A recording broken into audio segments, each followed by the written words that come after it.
you definitely do not want to take the journey that I've taken. And Anna gets stretched. A little bit of technique to learn, my darling. You do.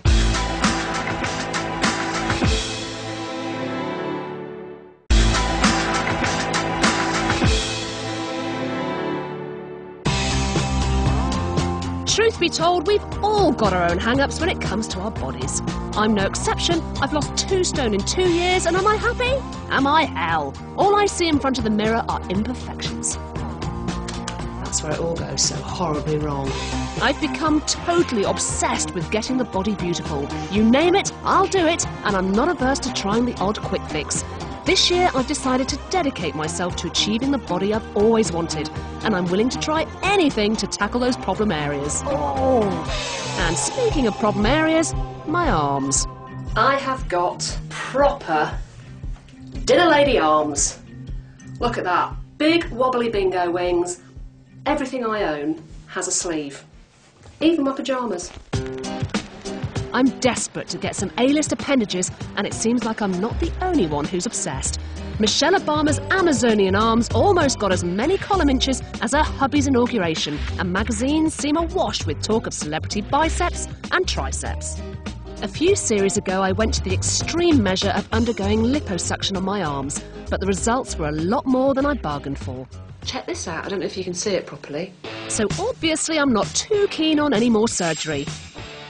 I've been working down the gym with Matt, my personal trainer, to get the arms I want, but that's been like joining the SAS. I don't think I can look a kettlebell in the eye ever again. I'm knackered. I'm not convinced it's working. Am I ever going to be able to go sleeveless like a true red carpet celebrity? It's time to get the inside track. TV presenter Amanda Byram knows firsthand about the pressures of looking good in Hollywood, and she's got the arms to prove it. Check you out with your Hollywood arms. Well, I mean, thank you very much. Now, why do you call them Hollywood arms? Because they are proper celebrity arms. Do you think so? And I want a pair. So, will you show me? How can I? Well, I'll tell you what I do. Amanda's letting me in on her secret weapon. It may look like a giant catapult, but this girl swears by it. Biceps. 1. Really slow, isolating your muscles. Oh, that kills! You can get your hands on a resistance band like this for around a tenner. And you can bundle it into your luggage when you go away. So it's like having your very own mobile gym. Sexy arms, here I come. But you know, it's funny because you kind of think, quick fix for your arms, do a quick workout, no problem. It's hard work. So resistance is certainly not futile, and these giant bands have left Amanda with arms to die for. But typical me, I want results now. I can't help it. As far as I'm concerned, patience is not a virtue. If I could just find the arms I wanted in a box. Aha. Now this claims to use electronic muscle stimulation toning technology to create deep muscle contractions to tone your body. If when I plug this in, I get blown to kingdom come, will somebody please just tell my mum I was merely trying to tone my bingo wings that I inherited from her?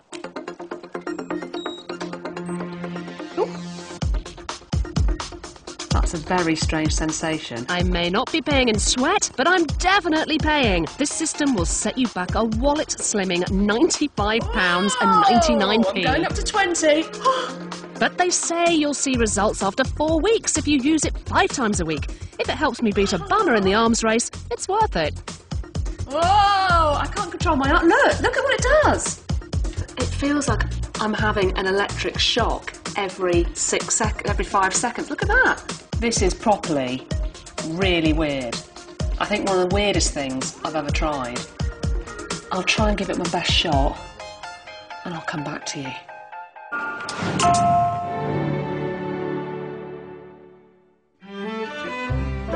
This week's feeding clinic residents are quick fix eater Hannah and junk food addict Andy. With their bags unpacked, it's time for the first meal of the diet swap. Fish and chips, yeah. I'm not complaining. Both got fish and chips. I might pinch some chips off you though, if that's okay. It might be the same meal, but Andy's is child-sized and oven-cooked, while Hannah gets the full-on fish and chip shop experience, plus a side order of Andy's favourite, kebab meat. I'm a bit intimidated. Good luck. It's quite scary. I think just looking at the plate in the first place just made me feel quite ill, to be honest, just from the quantity. Andy's gobbling his oven fish dish at breakneck speed. I'm quite scared now because I'm getting down to the end of this. And I'm just looking at yours. I will dream tonight about that kebab. And even though Hannah's hardly made a nod to the cod, it's already proving too much. There's probably about 3 or 4 meals here. I can't eat past a certain point. If I start to feel sort of slightly full or, you know, I feel a bit like, well, I've eaten quite a lot, I have to stop. And I can't understand how somebody can obviously build it up to eat that amount of food without feeling physically sick. It's the second day of the swap, and food is at the forefront of Andy's mind. For my breakfast this morning, I'd love a bacon, egg, sausage, tomato and mushroom sandwich, but I really don't think I'm going to get that.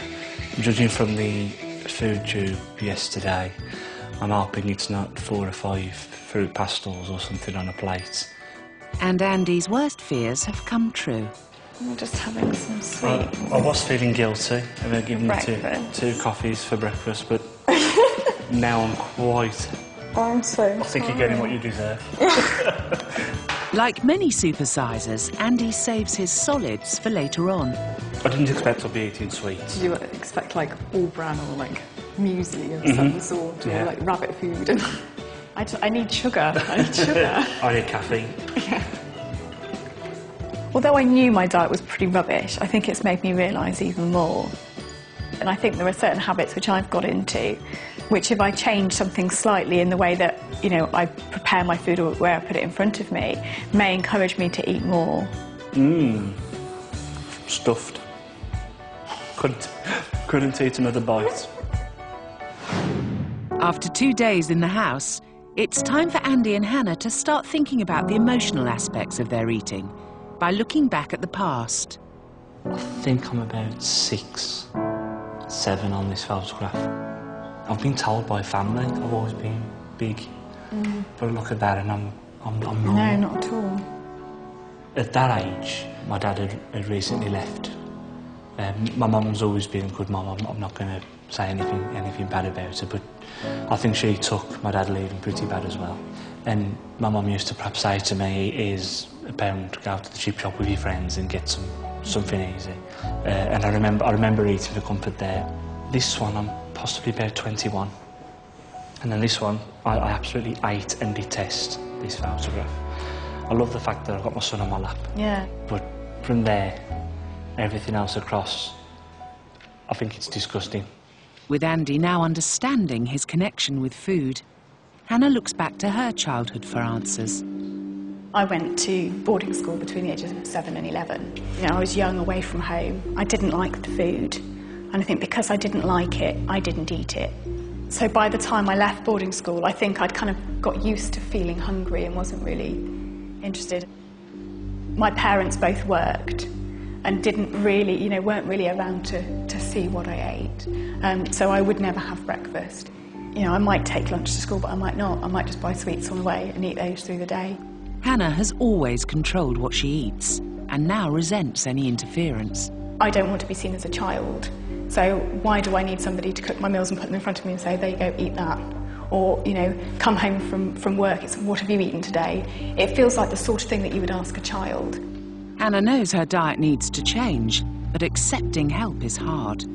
I want to be treated like an adult who can look after themselves, which I obviously can't. And I think that's something that I need to learn and I need to accept, that nobody can do everything by themselves. It's...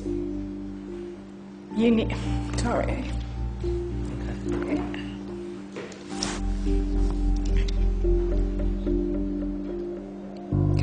It's really hard for me to admit that I can't cope. I need to kind of forget all my old habits. So the easiest way to do that is go home with a clean slate with regards to food and eating habits and say, okay, where do I go from here? Let's start again from scratch. To cheer Hannah up, Andy's decided to treat her to his favourite lunch, a doner kebab and chips.